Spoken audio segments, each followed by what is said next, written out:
What's your name? Tell me who you are. Over and over and over. A lot of people don't listen to the same thing. Where you going? They don't. Where you going? Go on. What's your name? What you doing that for? I'm taking that with pride. Like, I'm like, nigga, this is easy. Oh, yeah. What are we talking about? We talking about opportunities? Oh, yeah. And what's those opportunities leading on? Financial wealth? Yes. Oh, yeah. Oh, yeah, people. Y'all see that? Come on, give me a date. When I first started interviewing, it took me like, right. 2 videos, it took me about an hour. We have it. That's when I first started. Like, I was slow. No, man. What's happening, my good people? It is your boy PK. I know exactly how much time I got. Back with another vid on how I did. You already know what's it. How about that? High five. She helped me do that thing. You helped me do that thing, girl. You helped me do that thing, girl. Hey. What? Oh, yeah. Oh, yeah. No. This is so fun to do. Alright, so we donate some love. What's happening, my good people? It is your boy PKG the Love's back with another vid on how I did. You already know what it is, and today I'm here to talk about the opportunities that present itself in front of you and what you can do with them today. Alright, so there was about a period when COVID kicked off. Everybody remembers that. Everyone lost their jobs. Everyone got sick. They didn't know what to do. Some people passed away. Sorry about all that. But in that ideal moment of a pandemic, there was also a moment of opportunity. And that opportunity that presented itself left people without a job and left people with thinking of different ways to make more money.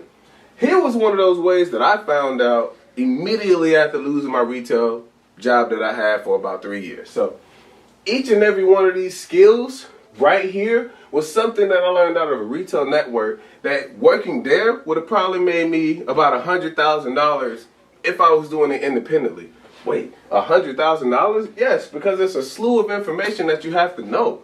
And being in that retail, you're trapped into that hourly circle range on where you're only getting paid $13 or $15 an hour, whatever it may be. But learning these skills and having these tools to your assessment may just give you the extra bag that you was looking for. So let's get into it for a minute. Let's talk about it for a moment.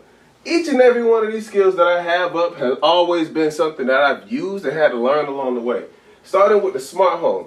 Any and everything that you get out of a store now, most likely it'll be a technology advanced device that you'll be using, and most people have to figure out how to use that device. It's either you figure it out or you pay somebody to come out there and do it. One of those two options. And when you're losing one of those two, it's also going into your time. Do you really want to take the time to figure out how to do something? Are you really going to be that patient on figuring out something if it were to go wrong? So with these tools that we have here, these are also the opportunities that we use just to make some extra income. So because I know a lot about smart home, because I've seen and touched a lot of things that dealt with the smart locks, I'm able to do smart security SAMs, smart lock systems, smart hub and speaker setups. I'm able to do smart device setups. What are all those? So if I go into your house and you have an Amazon Alexa or you have a Google Home just sitting on your stand and you're asking me to make that your alarm clock and also configure it into your doorbell so when your doorbell rings, that gets a ring too. All of those things incorporate with each other but require Wi-Fi and a little bit of additional skill that someone has to have if it isn't you. So, because of knowing this information piece on how to install and how to set up this stuff, you can make up an extra bag on just doing it. So, I've had to learn all these things. Just started with the smart home, one element in itself. But there were more that I went down to because I was one of those people that was considered a jack of all trades. I don't want to say I wasn't a master of none because I mastered them all. So, I moved on to doing home theater. Everyone has a TV. If you don't have a TV that isn't a flat back TV, I don't know what type of TV you're using anymore and you probably should throw it away. So, with that being said, TVs that you have are going to be bigger, and they're also going to be wider, but they aren't going to have great sound. So then when we start talking about the hookups, the things that go to it, you have your surround sound, you have your sound bar, you have your optical cords. What are these devices? Things that have to go to the TV so that you hear everything from the TV and you get that Dolby Atmos feel when you're in that movie theater, or you're trying to get that surround sound feel where the vibrations from the floor make you feel as though, hey, this is an epic movie. This is about to be a great scene. You get those explicits that you don't want to use during the movie, but you're loving because you're engaged with it differently. So learning these skills on how to set up a sound system and give you that full around feel is something that pays you out in the long run. So we started talking about how to make 100K. Just doing these two alone, these two is 100K. No more. You don't have to learn anything else, but just learning those two. Because people will always need help with these two things. How to set up smart devices. What do I need to do? I forgot my Wi-Fi password. I don't know exactly what I'm doing with this. It said it was a simple, easy 1, 2, 3 step process, and it's not. Hey, that's why you get a technician out here to do it. So learning these skills will get you some bread in your pocket. Moving on to the next one. So let's check this out for a moment. You got computer repair and you got home office setup. What are those? Computer repair. So computer tune-up, data backup, new computer setup, virus removal. We all know about those things and what they may entitle, right? So if you don't have an antivirus software system, or you didn't have a firewall before you got onto a computer, you caught a hold on your Trojan horses on it, hey, someone's going to have to wipe, restart, refresh your computer. That person would be me. That person is the guy that's going to get it clean. The pilot is going to restart it, reinstall all your software, make sure you don't have all that good stuff anymore, and be able to use your function as if you purchased it for the first time again. So learning these skills aren't hard. Promise you probably will see a couple of YouTube videos from me or someone else. I'll preferably say myself, because I've done videos on these to show you how to set these things up. Because virus removal and cleanup, uninstalling softwares like Word, PowerPoint, Excel, Access and Outlook, all of those applications that you get from Word also go into your software install and software uninstall process that you're going to do. Most people don't know how to do this, don't know where to look for, don't know where to go to, and this is all the money that they have to spend to get this thing figured out.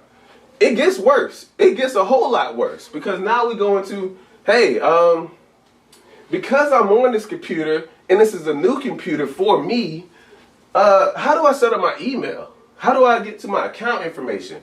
What do I do to look up this? So now you're having to explain and go down the secret steps on what it takes to set up all this stuff, because it's going to be complicated for somebody. Just make sure that somebody isn't you. And in the process of doing that, you have a lot of things that you're going to have to put together. So say, for instance, I have a computer over here. I have a printer over here. That person wants me to have this computer talk to this printer so that it prints wirelessly. I have to do that job separately, but it also comes with its own service charge. I know that it's going to require the Wi-Fi to set that up. I know it's going to also require the password. It's going to also require the connection distance that I have, or bandwidth that I'll be able to do within. So all of these parameters are things I'm thinking of before I even go to the printer to set it up. But all of this is under computer repair. So anything I touch with a computer at any given point in time, I'm lethal on. And I'm going to tear up and destroy, because I'm built that way. So any of these lessons that I'm going to teach, any of these problems I'm going to fix, any of these things I'm going to do, just understand it pays you to do it. So yeah, this is a good bit of knowledge to learn. Now we go right into home office and school. Now we know why this is brought into here, right? But I'm going to go ahead and explain it anyway, because I feel like we need to talk about it. All right, home office and school. Most kids since the pandemic have had to go home and learn school from home. So who else would be better to come out there and set them up for success other than yourself? The person that's going to come out there and make sure the internet works, the person that's going to come out there and make sure all the programs work, the person that's going to come out there and ensure that they're able to log into all their applications and get right into what they need to get into to learn. You could be that person, because it's easy. It's an easy buck, because you know all of this. And you know the simplest part is you having to set this up for somebody else that needs it.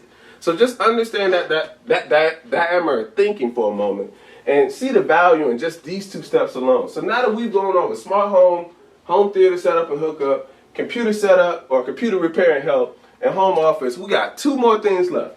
One is going to be easier than the other, but I want to make sure I talk about the first one, the harder one first.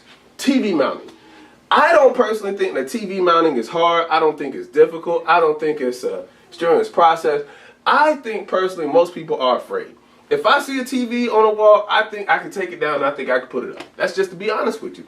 Most people don't feel that same way. And because most people don't feel that way, that means there's an avenue for revenue right there. Right at that spot, right at that moment. And you have to understand what you're approaching and how you're going to attack that. So any person that does not want to mount a TV or has a fear, you tell them that you can do it, and there's going to be a service that comes with it. So any person that has that dilemma that's trying to mount a TV, depending on if it's 1, 2, 3, if it's a 55 or 65 or a multitude of 65, the price value of those TVs go up because someone wants that service done. You go out there, being the specialist that you are, knowing the skills that you know, having the tools that you have and the resources that you gain from this experience of talking with me today, you'll definitely be out there able to mount a TV, put it on the wall, and ensure that it's not going to fall at any given point in time because you're built that way. And by the end of this conversation today, we want to ensure that you're built that way. So as we look into these TVs, I just wanted to talk about it because there's a lot of money to be made in that avenue as well. Out of all 4 of these, you could probably make $100,000 just from this alone.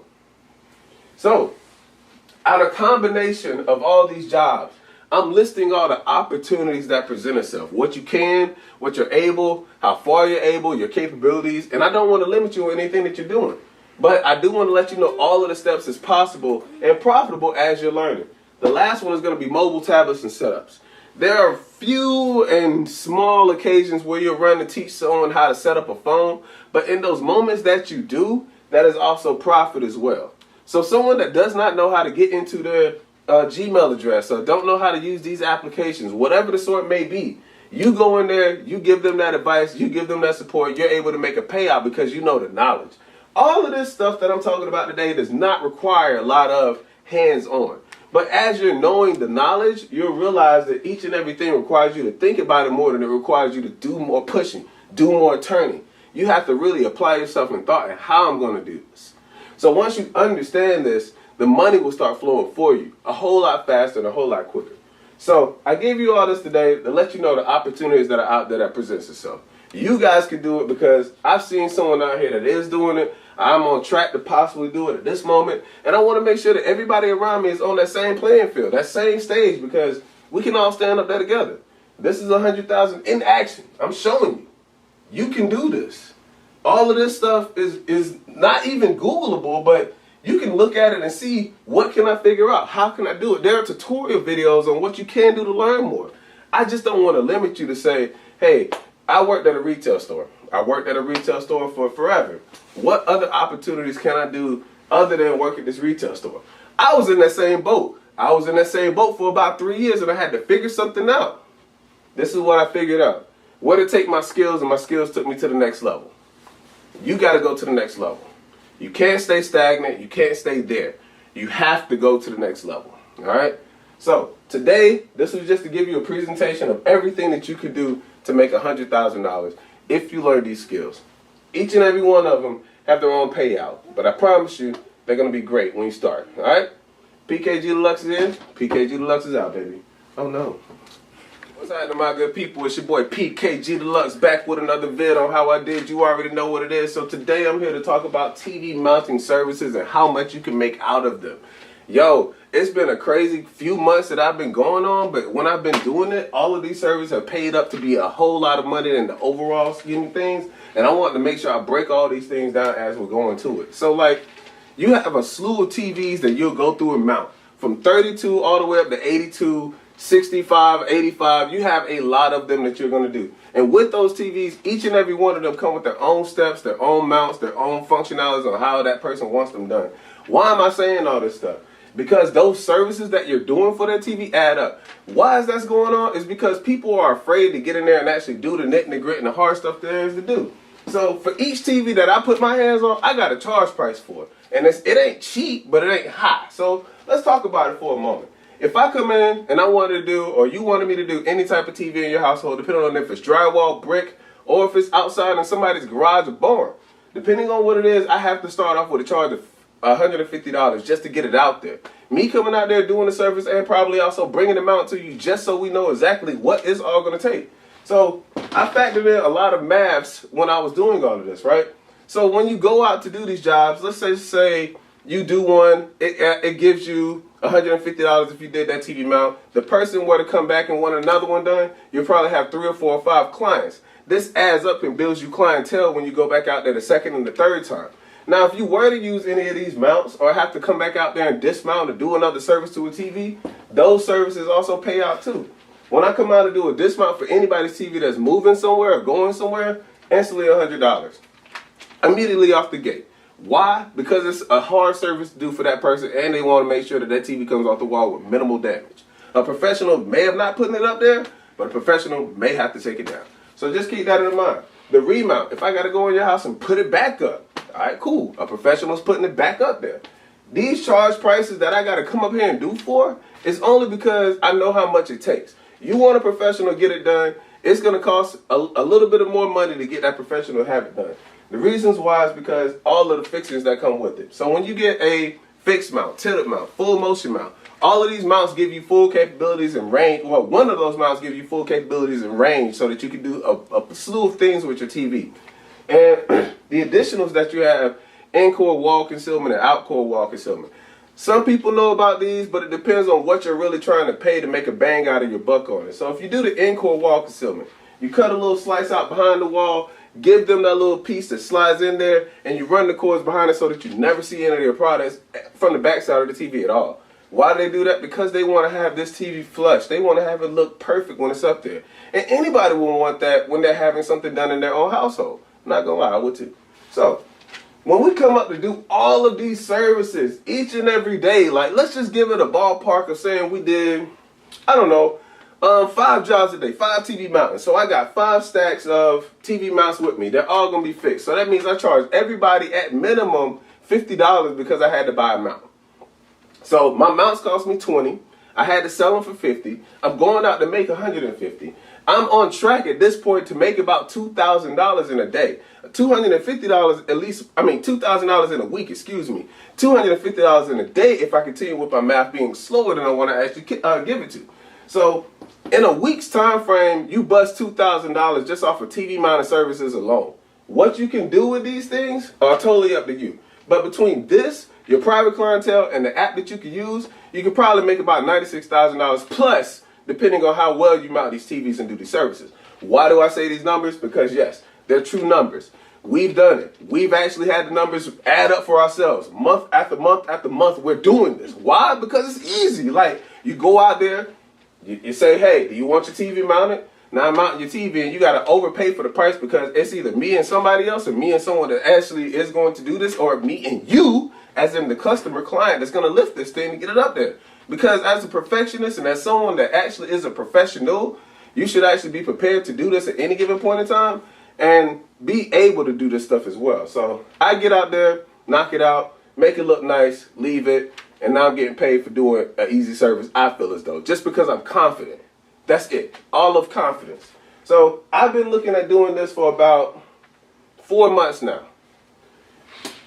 Doing this track plan of just figuring out the TV that you're mounting, the size that you're mounting, and giving someone a price range for can give you that $100,000 that you're looking for just off of this service alone.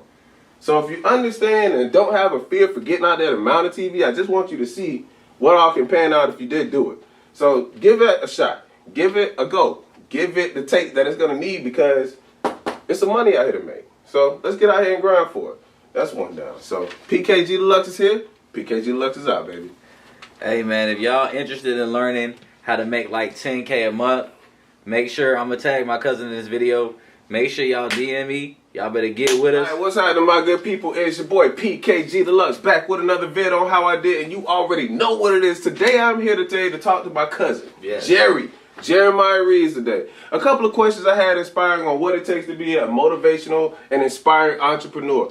Those steps on what you want to take going forward, preparing yourself mentally, physically, and also spiritually when you do this thing. So he's the person today that's going to give us a few question rundowns to just see exactly what it takes to be that person that all of you guys are really afraid to be, but should step out there and do. All right, so right now we about to go ahead and get into it with a few of these questions, and I just want y'all to stay tuned in, all right? Jeremiah, let's go, baby.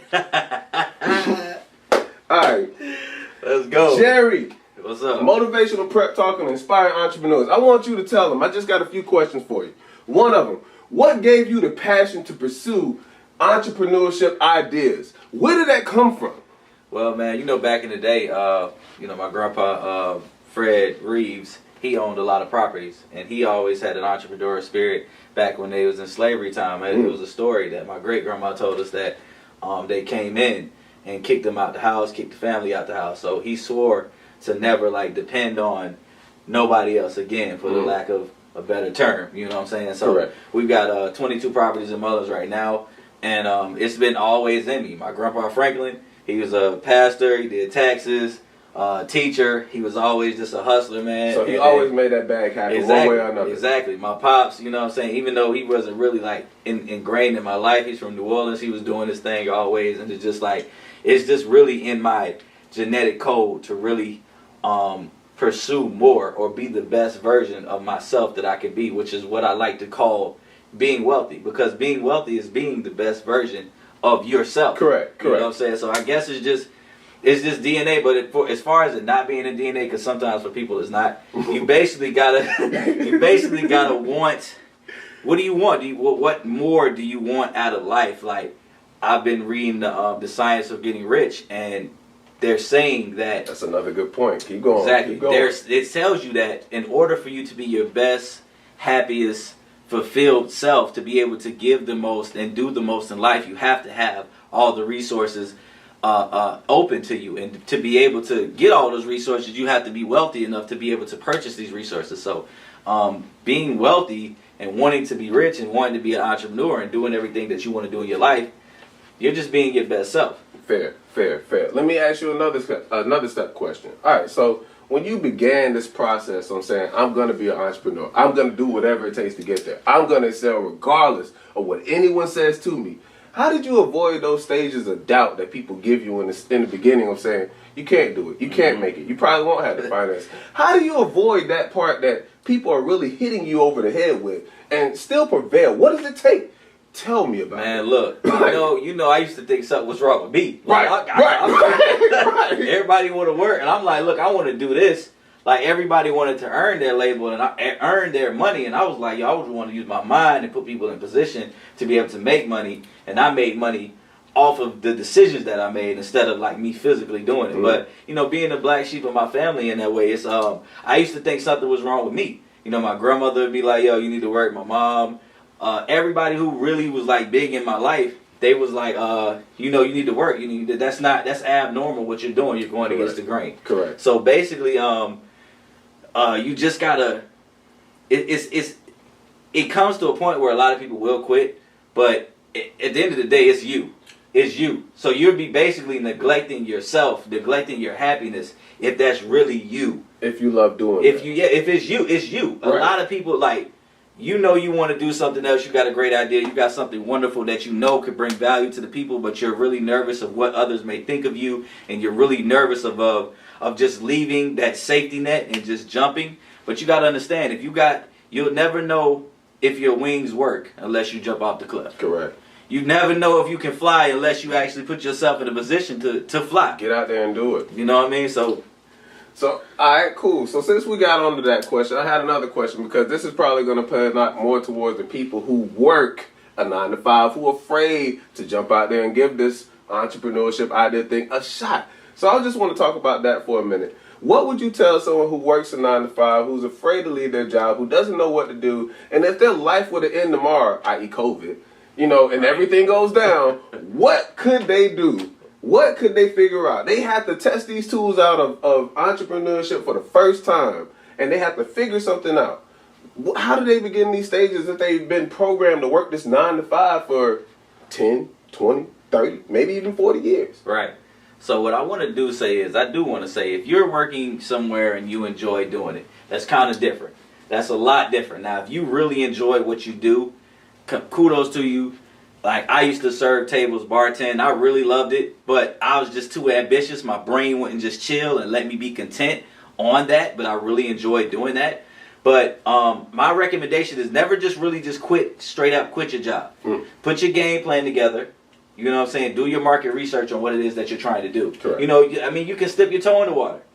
start. Always pay yourself first. Read Rich Dad Poor Dad. You have to take a certain percentage of your money and put it into your investing savings. Not your savings just to sit and let it inflate, but your investing savings. You take a certain percentage of your money out every check, and then you put it to the side, and there goes your investment budget. There's your business budget right there. So we can strategically start a business if you want to work. Never recommend just jumping like that. You know what I'm saying? Just migrate yourself out. Understanding your transition. You get what I'm saying? Just like transition like smoothly. Okay. You know what I'm saying? Because that's what we all did. We all worked to where then we just transition out. Right. And I feel like every one of us has some type of trade. Like some people know how to sew, some people know how to knit. You find that trade out on what you do, and you actually make a profit out of it by how you promote it, how you sell it. So I think, but it's that fear you got to overcome. That fear. You got to have like, dang, if I don't get it in, I'm not gonna get paid. But it's just like, how not? Like you just lost your job, you just lost your career, you just lost everything. Your 9 to 5 is gone, and boom. Like now I got to go for the knit. Like what do you want to do? Like do you want to really do this or not? You also have to seek out people who are doing the same as you. Now your circle.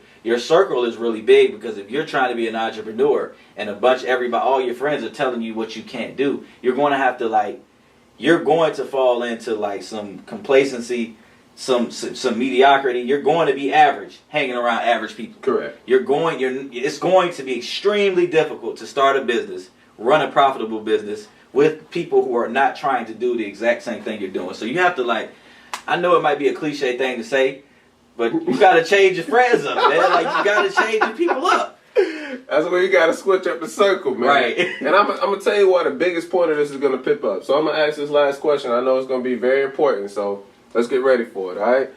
What books have you read or were reading? Matter of fact, here we go. That changed your entire opinion. Rich Dad Poor Dad. I'm gonna slap this right here. Robert Kiyosaki.